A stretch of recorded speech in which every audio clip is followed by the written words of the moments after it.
Daremos inicio a la sesión del día de hoy, de la primera sesión del mes de julio. Hoy vamos a ver un tema no de especialidad, sino de subespecialidad, un tema que concierne al área del servicio de tumores óseos del hospital. Es una técnica pues innovadora, una técnica poco difundida y una técnica que ahorita nos va a compartir el doctor José Humberto Rodríguez Franco. Él es residente de cuarto año del hospital. Él desde hace tiempo ha tenido cierta afinidad, ¿no? Una trombofilia, ¿no? Una tumorofilia, por así decirlo, ¿no? Él está muy dedicado ya al área de los tumores y él, en conjunto con médicos adscritos al servicio de tumores, al servicio de patología, preparó este caso, esta sesión. Entonces, pues sin más, pues ahora adelante. Bienvenido y muchas gracias por aceptar la invitación. Ok, bueno, el osteosarcoma es, como ya comentaba hace un momento con el doctor Solano, uno de mis dos tumores favoritos, después del tumor de células gigantes, si no es que es a la par. Y es sumamente interesante la patogenia, ya que es un tumor de un comportamiento totalmente incierto, ya que hay formas muy benignas, como en ocasiones lo encontramos ejemplificado con el osteosarcoma telangiectásico, como lo vamos a ver ahorita más adelante, y a veces lo podemos ver de una forma totalmente desoladora, como es el osteosarcoma de células pequeñas. En forma de introducción, el osteosarcoma es una entidad relativamente rara, solamente hay reportados 3 casos por millón en Estados Unidos y afecta cada año a 560 niños y adolescentes. En el Instituto Mexicano de Seguro Social ocupa el 5º lugar en neoplasias malignas sólidas y el número es el 3er lugar de presentación con un 7.7%, seguido, o más bien sigue, en frecuencia a la rodilla, que es más del 50%. Afortunadamente ya tenemos una estadística propia del hospital, que bueno, es mi trabajo de tesis y que posteriormente va a ser publicado, en el cual encontramos un 3.29% de incidencia del osteosarcoma. En los últimos 10 años encontramos un total de 156 casos de alrededor de 4.700 biopsias realizadas. Y en el número difiere del resto del mundo, porque solamente encontramos el 7.1%, que son 11 casos apenas. ¿Qué hacer cuando tenemos la sospecha de un osteosarcoma? Esto es muy importante porque de aquí va a partir si nosotros vamos a ser capaces de ofrecer un tratamiento de rescate o un tratamiento radical, donde el paciente debe seguir una amputación. El cuadro clínico, que casi siempre en nuestra población son niños entre 6 y 20 años de edad habitualmente, que llegan con un dolor en la rodilla, habitualmente se le pasa al médico familiar, le dice es un esguince o cualquier otra cosa, o a veces dolores en el hombro, que es, como ya lo mencionamos, el segundo lugar en frecuencia de presentación. El médico obviamente debe conocerlo y sospechar que esta entidad puede presentarse, sobre todo cuando no hay un antecedente de trauma. Se toma una radiografía y encontramos hallazgos de imagen positivos, posterior a lo cual se debe completar el protocolo prequirúrgico con el resto de las pruebas, que son una tomografía axial, resonancia magnética, y para desembocar finalmente en una planeación quirúrgica de una biopsia, para no involucrar los sitios de abordaje, para poder rescatar una extremidad si es que encontramos en un estadio temprano la enfermedad, y posteriormente poder confirmar nuestro diagnóstico. El paciente no siempre o no debe de ser sometido de primera instancia a un tratamiento quirúrgico, sino que debe llevar una quimioterapia adyuvante, que dependiendo del sitio donde estén, va a ser la quimioterapia que se le ofrece al paciente y van a ser de 3 a 4 sesiones antes de poderle ofrecer un tratamiento quirúrgico, el cual puede ser ya sea de salvamento o tratamiento radical. Entiéndase por cirugía de salvamento, cirugía de preservación de la extremidad, y tratamiento radical entiéndase como desarticulación o amputación. Posteriormente, aquí no acaba el tratamiento del paciente, sino que debe seguir después una quimio o radioterapia adyuvantes dependiendo de los márgenes quirúrgicos conseguidos y también obviamente del estado de la enfermedad. Únicamente puede adelantarse el tratamiento radical, o aquí en esta unidad lo hacemos cuando tenemos pacientes en estadio 3, que ya con metástasis a distancias documentadas. Dentro de la cirugía de salvamento se han propuesto diversas formas de abordaje. Malawer y Sugar-Baker los engloban como procedimientos de Tikoff-Lindbergh y otros relacionados o sus modificaciones, dentro de los cuales van desde el tipo 1, que es una cirugía de preservación de extremidad y ampliamente conservadora con solamente la decisión del extremo proximal del húmero, hasta el procedimiento de Tiko-Flimberg clásico, donde se reseca además del húmero proximal con todo y cabeza, la totalidad de la escápula y el tercio distal de la clavícula. Aquí nosotros podemos ofrecer dos formas de abordaje. Uno, que es la resección amplia, que siempre debemos de buscarla para no comprometer el pronóstico oncológico del paciente. Y la otra es la resección marginal, donde apenas en el contorno del tumor se reseca, pero lo malo de este tipo de procedimientos es que comprometemos el pronóstico oncológico y no aseguramos que haya márgenes libres, provocando que el paciente a mediano o a largo plazo haga recidivas de las partes blandas.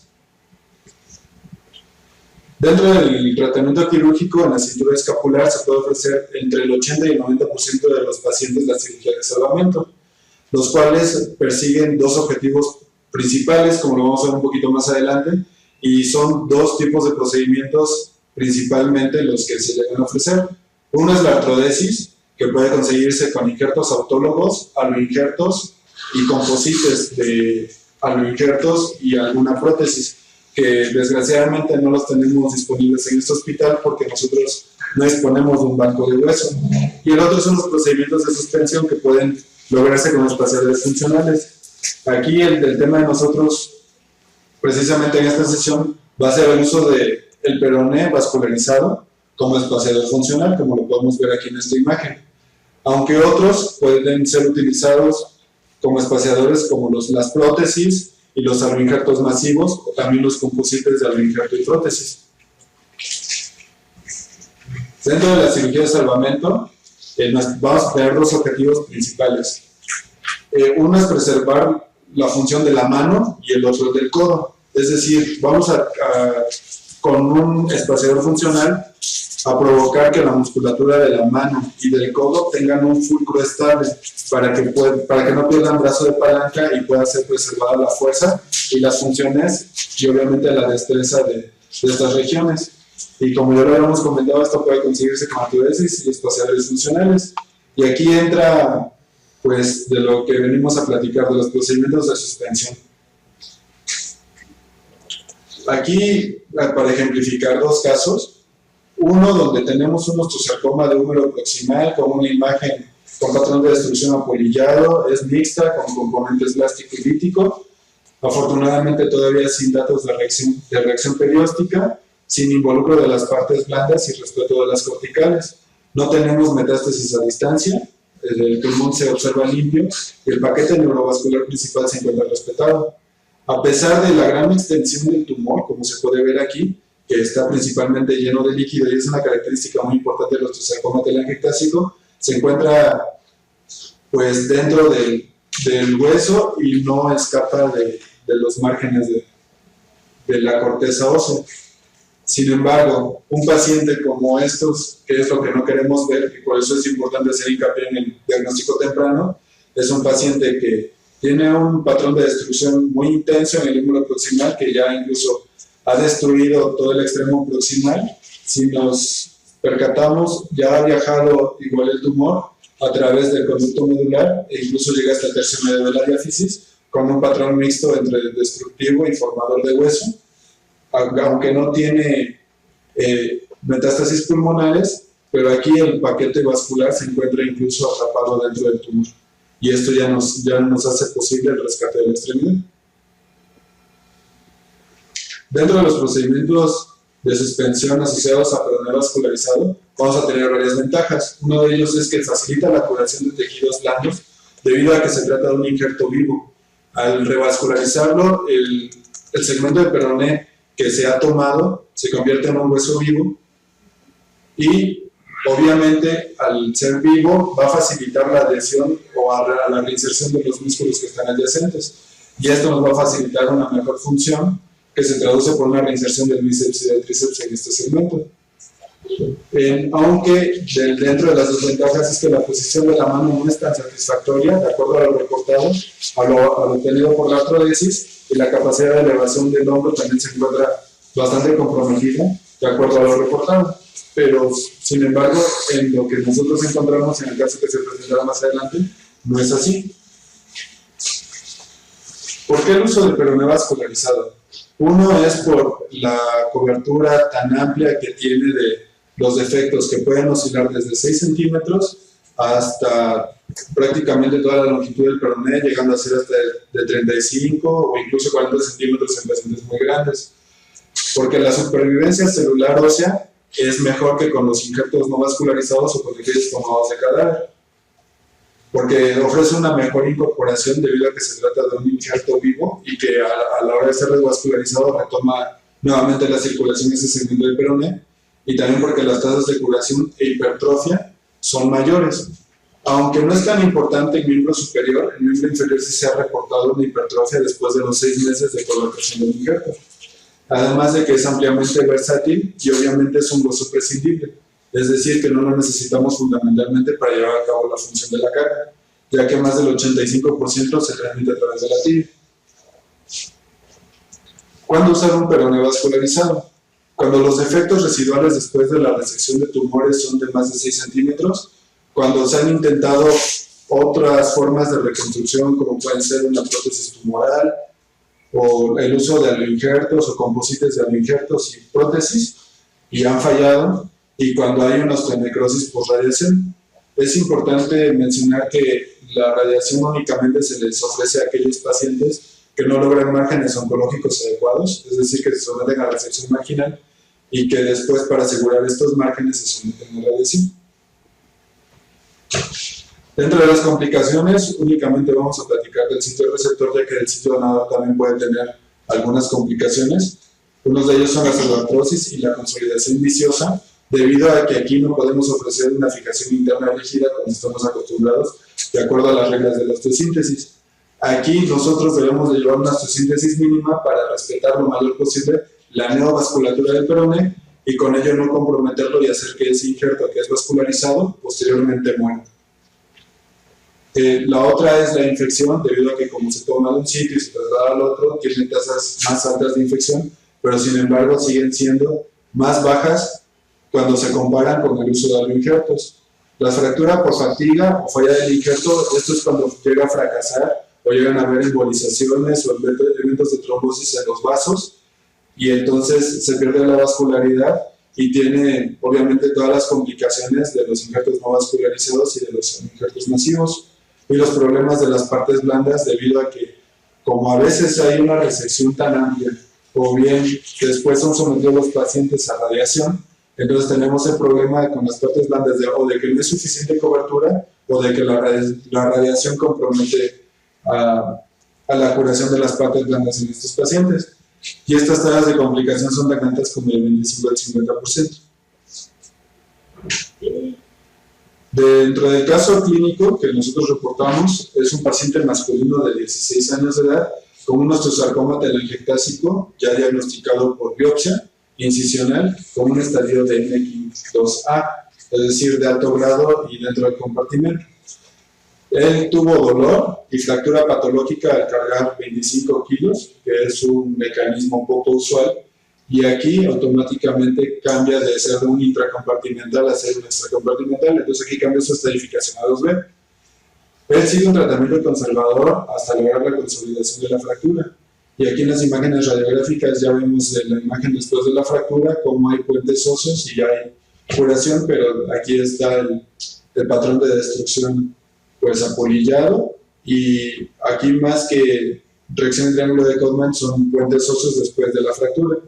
Y aquí encontramos en la imagen por resonancia magnética que a pesar de la fractura se mantiene dentro de un margen de tejidos blandos, es decir, prácticamente se encuentra encapsulado y sin invasión a partes adyacentes. Y aquí, esta línea tenue que se ve a un lado es el paquete neurovascular principal que se encuentra respetado. A este paciente se le ofreció una resección amplia, S, de miembro superior, 3-45, que fueron los segmentos que se resecaron, S3, S4 y S5, A, porque se llevó a cabo la preservación del mecanismo abductor, o Malauer 1B. Es 1 porque también fue el extremo proximal, y B llegamos bueno, más bien llegamos a un consenso, aquí está mal, de que tuvo una resección parcial de lo que fue el mecanismo abductor por medio de un abordaje del pectoral ampliado, obviamente cuidando los elementos vasculares. Aquí también, a diferencia de la cirugía convencional a la que estamos acostumbrados, aquí en lugar de evitar al paquete, debemos de ir por el paquete para poder hacer las resecciones marginales. La reconstrucción se llevó a cabo con peroné vascularizado y una técnica modificada de tenosuspensión, la cual no ha sido descrito previamente, ya que nosotros empleamos el mando rotador residual para hacer la suspensión del hombro a través de un orificio que se perfora en el extremo proximal del injerto que se ha dejado y se sutura sobre sí mismo.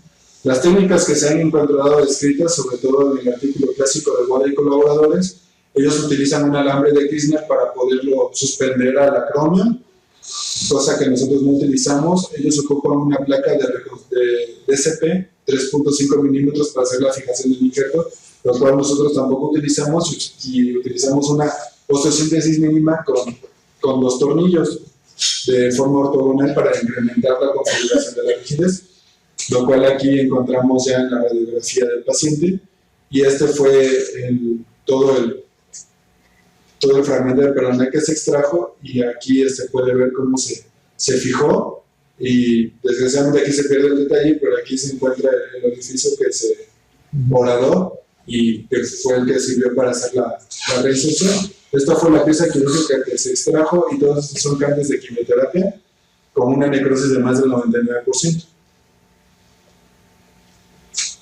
Después de que el paciente fue sometido a la resección y a la reconstrucción, siguió con su quimioterapia adyuvante, y el seguimiento nosotros encontramos con su regresión radiográfica a los 2 meses, lo cual fue más rápido que lo reportado en la literatura, ya que los artículos revisados reportan una consolidación después de los 3 meses, con un promedio más o menos de 4 meses, y nosotros encontramos hipertrofia del injerto a los 6 meses. La mayoría de los artículos no reportan la hipertrofia, pero nosotros sí la documentamos. Y la función fue de 83-86% de acuerdo a la escala del miembro superior de la Musculoskeletal Tumor Society a los 6 y los 6 meses de seguimiento respectivamente.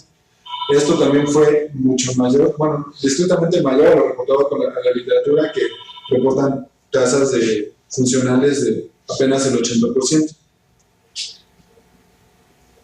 Como discusión, el objetivo de la cirugía de salvamento fue conservar la función de la mano y el codo, lo cual se consiguió en nuestro paciente. Él, de hecho, después de ser operado, aprendió a tocar el piano y la guitarra sin ningún problema. El defecto se reconstruyó con peroné vascularizado autólogo y técnica de telesuspensión. Conseguimos el movimiento glenoidal pasivo, que es otro de los objetivos con este tipo de técnicas. El tipo de resección, que es una intraarticular, una mala o el 1B, se eligió por ausencia de la invasión en la articulación, si no también hubiéramos resecado parte de la glena. Los aspectos técnicos que no han sido descritos en la literatura, pero que sin embargo aquí se hacen, es la fijación con 2 tornillos de 4.5 milímetros, que nosotros no incluimos la cabeza del peroné para la colocación, o bien más bien para la toma y colocación del injerto, lo cual sí hacen en otros sitios, sino que nosotros es exclusivamente de la diáfisis el injerto, la suspensión con el mandito rotador y del tobillo residual sin utilización de alambres de Kirchner, como ya lo hemos comentado. Y además que nosotros, para hacer la reconstrucción de las partes blandas, utilizamos un colgajo muscular del deltoides, que a diferencia de otras técnicas, se ocupan colgajos del dorsal ancho.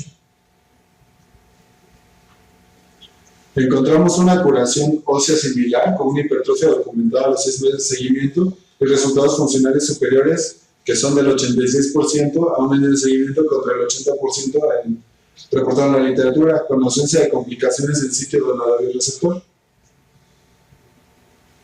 Y como conclusiones, al menos en este caso, los resultados funcionales son superiores a lo descrito en la literatura, y es un recurso factible para la reconstrucción de defectos umbrales por resección tumoral en cirugía de salvamento de extremidades.